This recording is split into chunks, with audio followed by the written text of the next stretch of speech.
We've left Washington State and started sailing south along the US West Coast.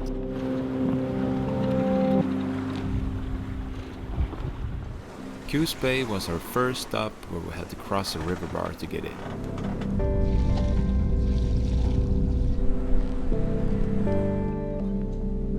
This is a windy place, and the wind kept us waiting here for a while.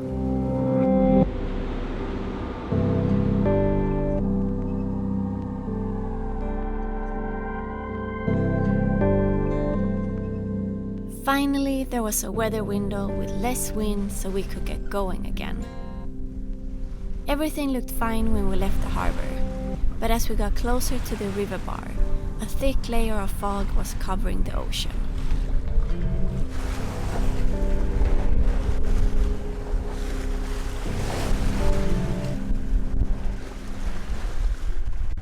According to the forecast, it's going to be a lot of fog coming days. If we're lucky, because the fog is slowly moving south. So if we're lucky, it will burn off up here. And the fog, when the wind fills in, it should start moving south. So we're just behind the fog after that. But I don't think so. I think maybe this will burn off until this afternoon. And then it will be more fog tomorrow morning, I guess.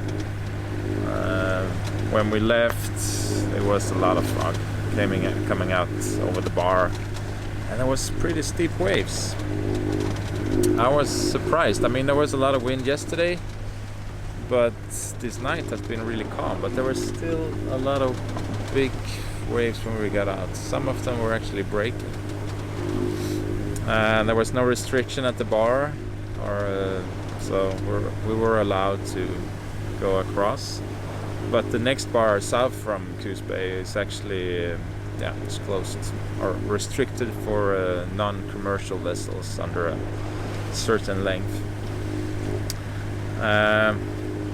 Another cool thing, after we just crossed the bar and came out to the open ocean, we saw sperm whale, like a massive, I didn't get it on camera, but it was I don't know how big it was, maybe 15 to 18 meters, a really big one, just next to the boat. Gray, big, container-like head, you know, they have a pretty special look, the spermaceti whales. It's really rolly seas, and the little wind we have is from the south. So we decided to start with motoring, because the wind is going to fill in from the north within a couple of hours from now. So we can have some nice downwind sail, hopefully. The original plan is to go to Fort Bragg, and it's around, I don't know exactly now, but we should be there 48 hours or so. It's 270 nautical miles, 280 I think, from Coos Bay.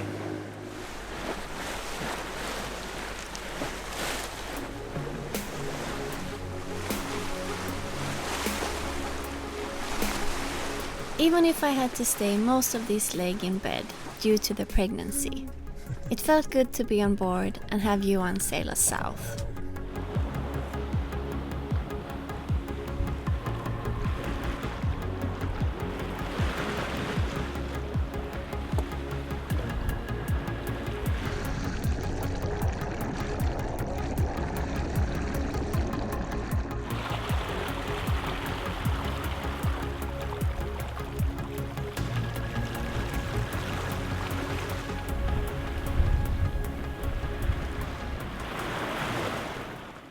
Yeah, the wind has returned a bit later than the forecast said.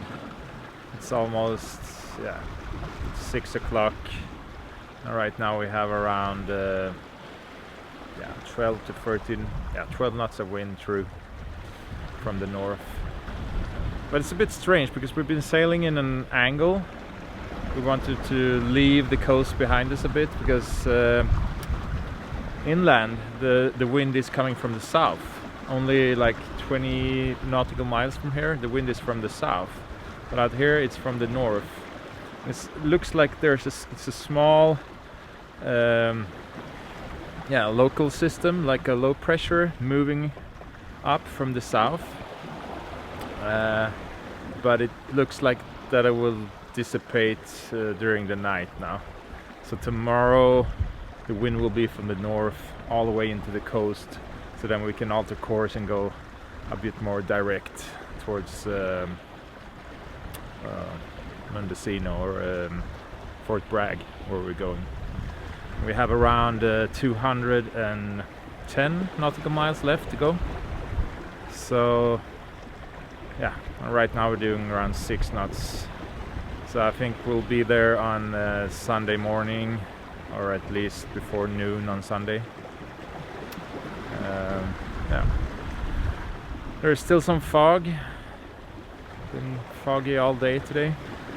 Unfortunately, I think it will stay, so we'll have fog tomorrow as well.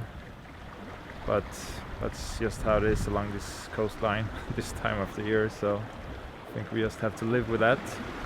But there's not a lot of shipping here, so that's good.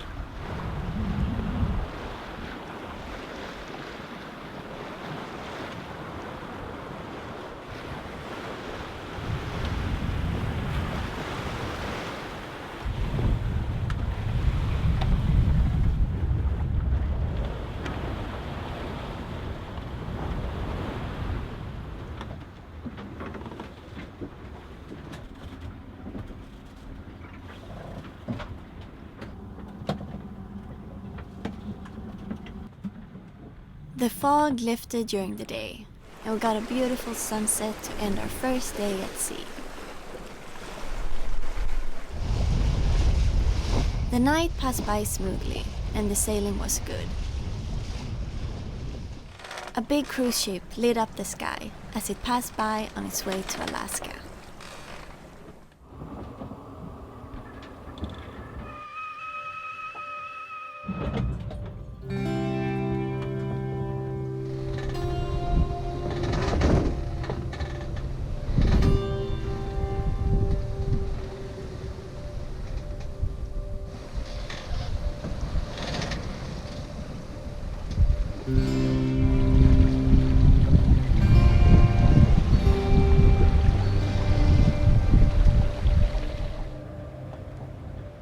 It's always fun and uplifting when visitors come by at sea. Birds like to stop and seek shelter and rest, and we're happy to provide that. It's incredible to see small birds like this one so far from land. I hope it made it back safely to shore. So we're outside Cape Mendocino now, and the wind is starting to slowly pick up a bit. This cape is famous for being pretty windy, but we picked a pretty good window. It's not too windy. It's around 15 to 16 knots true now, and we're going downwind, so that's fine. And but the wind will pick up later this evening and during the night. So I think we'll pick up to between 20 and 25 maybe. So we'll take a reef before sunset, I think. But yeah, I made a jibe earlier this morning, so the whisker pole is on the port side now, and we're still wing on wing. But I think the wind is starting to turn, so I think we'll need to take down the whisker pole later and just have the sail on the starboard, both sails on the starboard side later.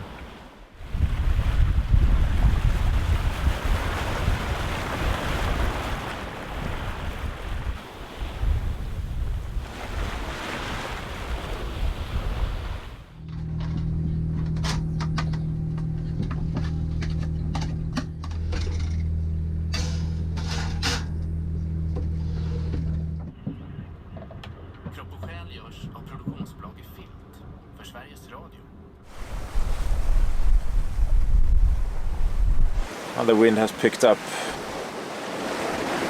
Now we have up to 25 knots in the gusts. So we're pretty reefed down. We have 2 reefs in the main, and I reefed a little bit on the head sail as well, because we don't want to get there before it gets before daybreak. Right now we're doing 7 knots.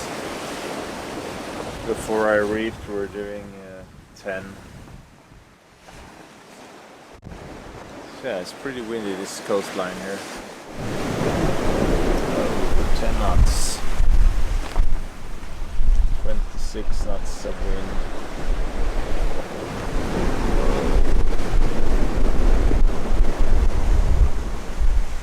It's windy. And the waves are starting to build now as well. Some of them are breaking a little bit. It's not shallow here, it's still around 500 meters. I just hope that this dies down a bit before Fort Bragg. This wind direction is straight into that bay. I guess the waves can be pretty bad in there. So this is the entrance, and the river mouth is in the bottom of the bay. Looks pretty narrow, and there's a lot of rocks here. So the locals call this area on the sides the jaws.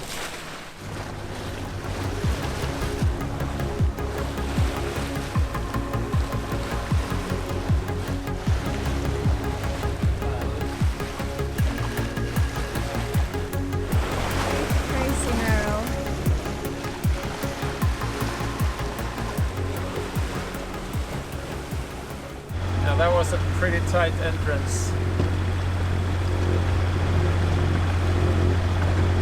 And it's shallow too. Yeah.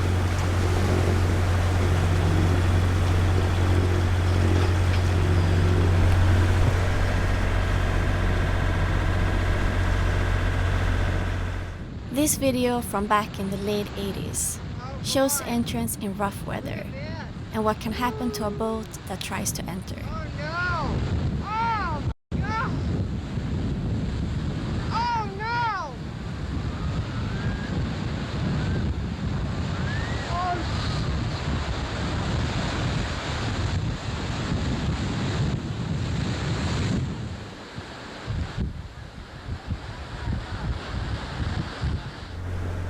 It went smoothly for us, even though it was super shallow.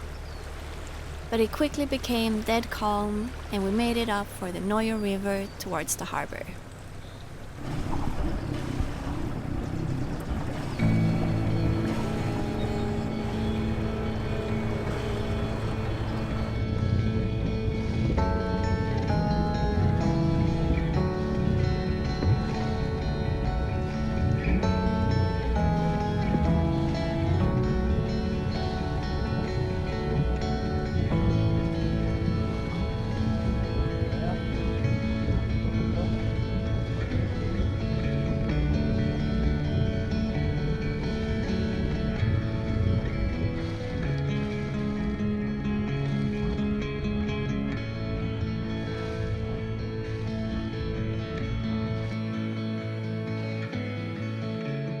This is a real fishing and working harbor. There's a lot of activity, both from people working on their boats and from the noisy sea lions that occupies a whole dock. A harbor in our taste.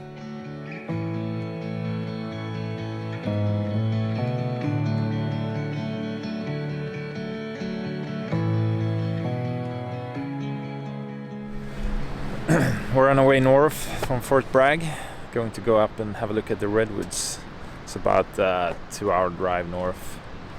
We just made a stop here on this beautiful beach. Malin is down there walking on the rocks, just taking a break. She gets a bit car sick now, so we have to make these stops.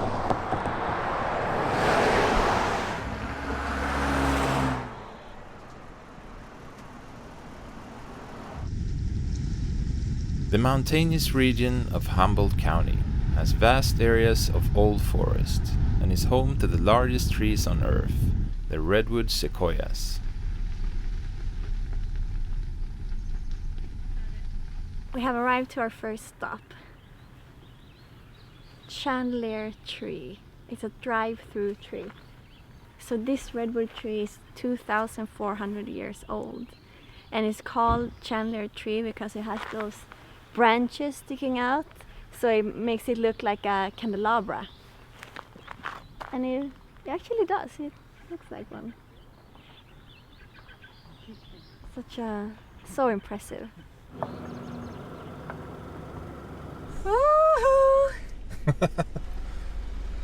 Yeah, pretty tight. The tunnel is believed to have been cut sometime during the early 1930s. Come on, babe. Yeah, massive. Yeah, that was pretty cool. It was. It's amazing that it's still alive. I know. With a big hole in the trunk. Looks like it has been on fire. Yeah. It's This black.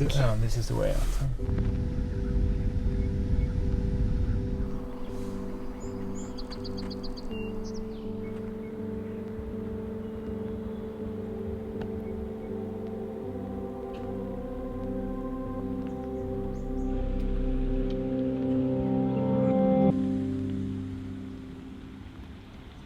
We've just entered Avenue of the Giants, and literally there's like these giant trees everywhere. So, oh, we have to stop here, we have to stop here.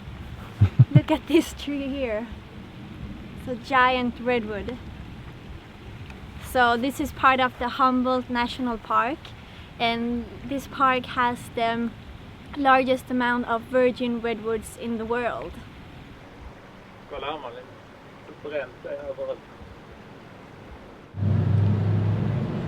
So this tree has been on fire, I don't know when, but probably a long time ago. You can see it's charred on the inside here, but it's still alive.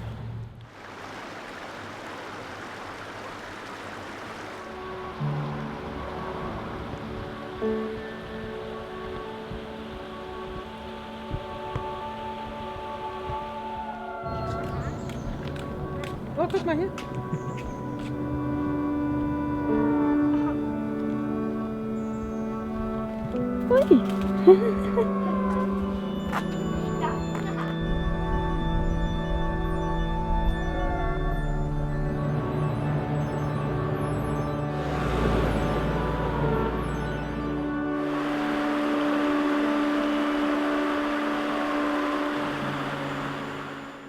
And I think these the giant sequoias, they can weigh up as much as 500 metric tons.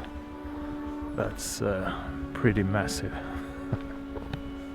And just imagine the time span. I mean, some of these trees are as old as 2,500 years old. And yeah, I mean, just go back, you know, like 1,000 years, Viking era, and they had already stood for 1,500 years back then. That's pretty cool. Gives you a different perspective of time, for sure.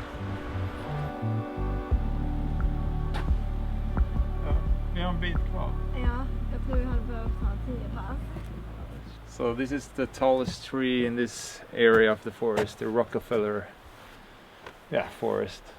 It's 112 meters tall, and this is a coastal redwood. It's still a sequoia, but there's different sequoias, the giant sequoias and these ones. I think there's 3 types of sequoias, and the giant sequoias, the way I have understood it is they are more bulky, have a heavier weight, but they don't get as tall as these ones, but the trunks are bigger, wider. And this area of the forest is behind a mountain range, so most of the trees in this area is protected from the storms from the west, so they can grow really tall over here.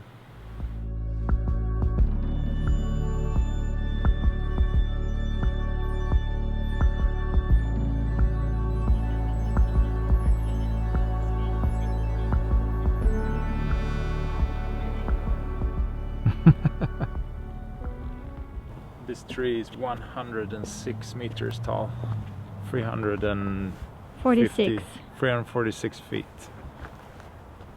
It's just crazy.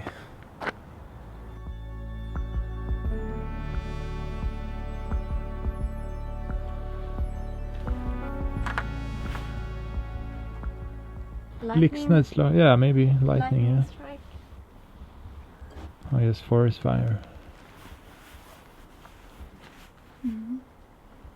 Look how smooth it is here. From everyone been touching this part. Almost looks like it's varnished. The scale of these trees seems to be from a different time.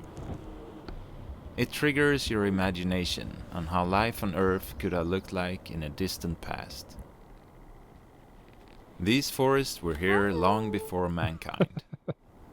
And there's even evidence that coastal redwoods existed some 65 million years ago, during the last era of the dinosaurs. Now could we just get some dinosaurs back? So this forest is where they shot the scenes for Star Wars, the moon of Endor, where these Wookiee bears lived. And it looks exactly like in the movie, with all these massive trees and the fallen tree trunks. Wonder if there's any Wookiee bears left here. Or maybe it's just Bigfoot nowadays.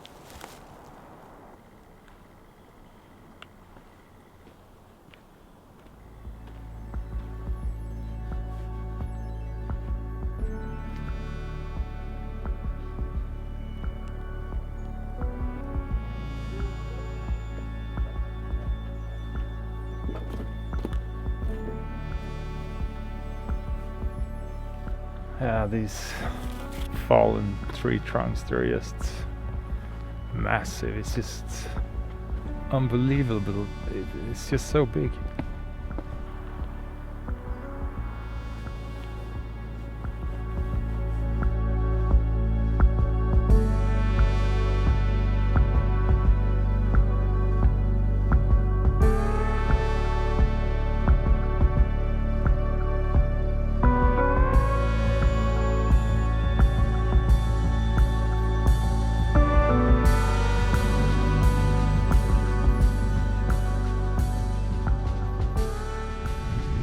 In the afternoon, we drove back south on the winding roads leading out to the dramatic coast.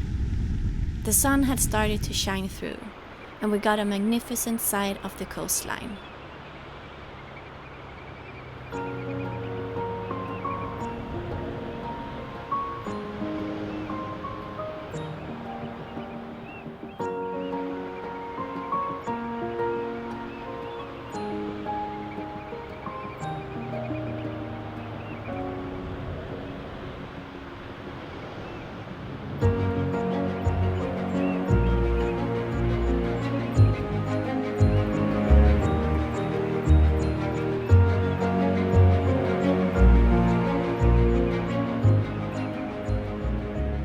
Thanks for watching, and we hope you liked the video. Please subscribe and hit the bell to get notified about new videos. Please consider becoming a patron if you like our videos and want to support our production. See you next week.